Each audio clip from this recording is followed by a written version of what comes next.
This is Chuck Miller from Oracle, and I want to give you a brief demonstration today of something that's pretty cool, and that's our mobile applications for Oracle Process Manufacturing, or OPM. These come with the purchase of OPM and can be downloaded from the App Store or the Google Play Store. These are pretty cool, and we're going to step through a demonstration of using these applications. First, I'm going to show you our safe harbor statement. And I am doing this demo off my iPhone. There's a bunch of applications on here. I am going to concentrate on mobile supply chain and process production supervisor. So we're going to do our demonstration in.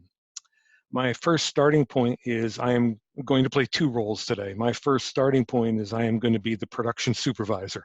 And as the production supervisor on my mobile device, I see that I have a dashboard. And in my dashboard, it's giving me some statistics about batches, starting today, delayed, on track, etc.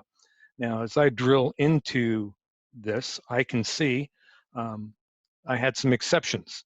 So when I take a look at this, I see that there were 4 exceptions, and these batches are what make up the 4 exceptions. I want to give you an idea of what exceptions can be. So we are going to take a look at the first batch here and draw your attention to that. And as I drill down into that, I see my exception is just the fact that I don't have inventory allocated or reserved to this batch. So it's not necessarily a problem. It's just indicating I haven't done something and I have action that I have to do. I will also get exceptions if there is a delay in my production.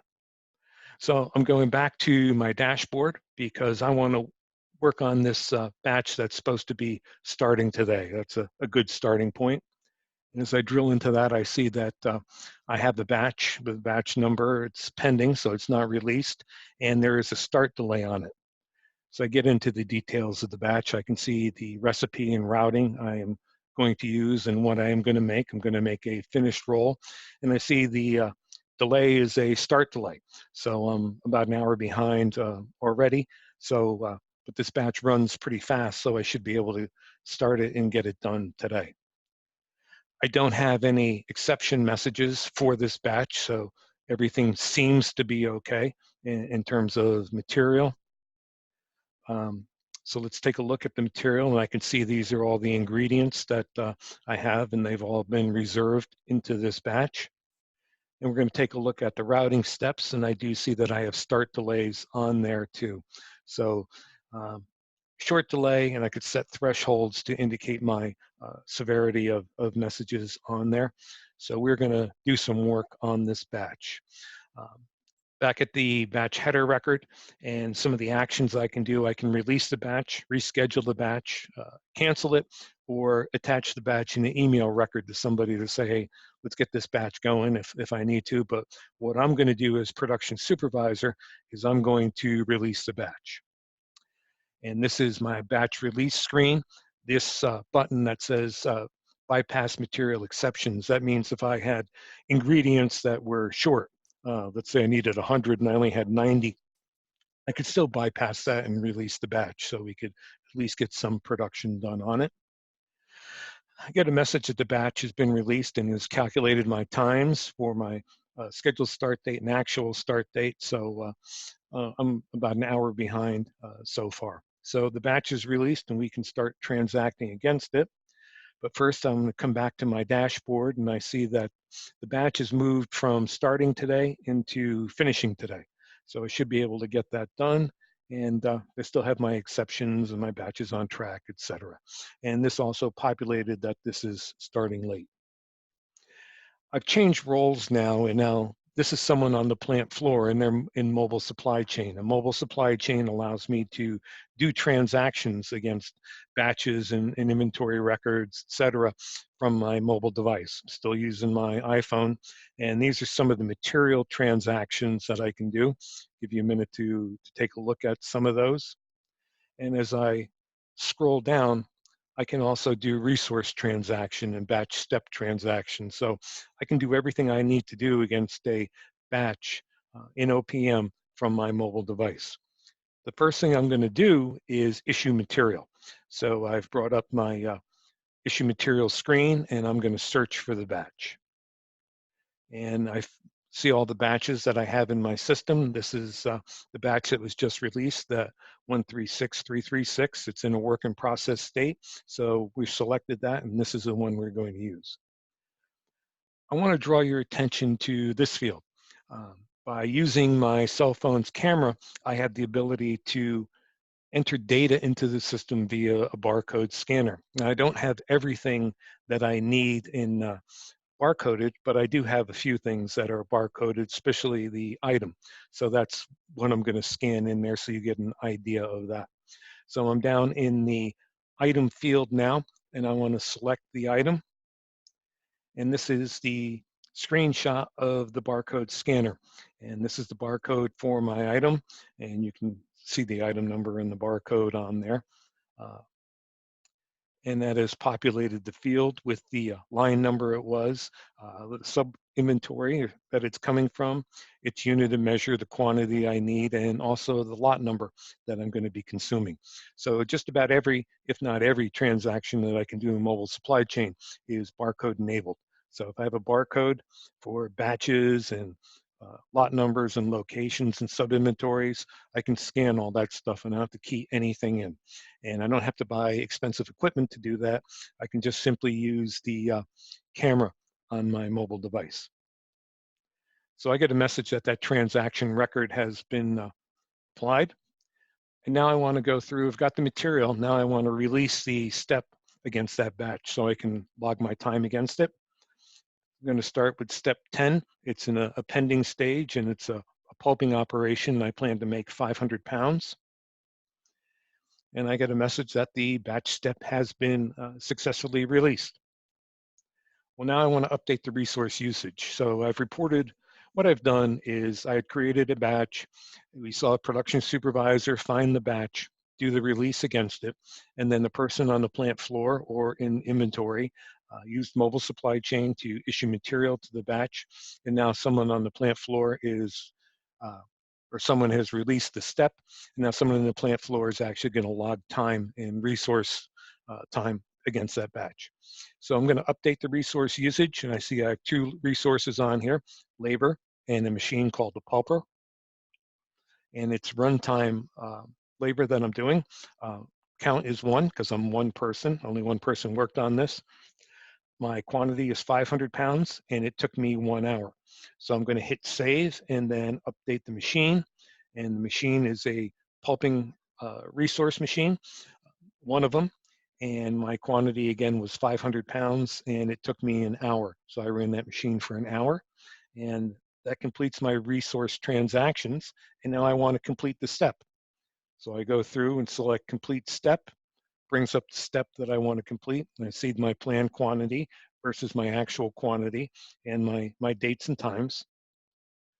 And now I've gone back. I don't have to do this step, but this is an important point to note. I've gone back to the actual work order that's in the EBS system in the Java forms. Now, I didn't run a synchronization program. I didn't run a batch update. I didn't do anything other than record the transactions. So you can see that the batch is in a work in process status because we released it through production supervisor. And I see that this chemical, which is a manual issue, is something that was issued. So mobile supply chain is simply another user interface into the EBS system or for the EBS system. And like I said, I didn't run a synchronization. I didn't run a batch update. It was online, real-time, connected to the EBS. So these are the ingredients that I have issued. And here are the routing steps that I've done. So you see that the first step I had released, logged time against, and now it's in a complete status and I'm ready to go on to the next step, which is roll.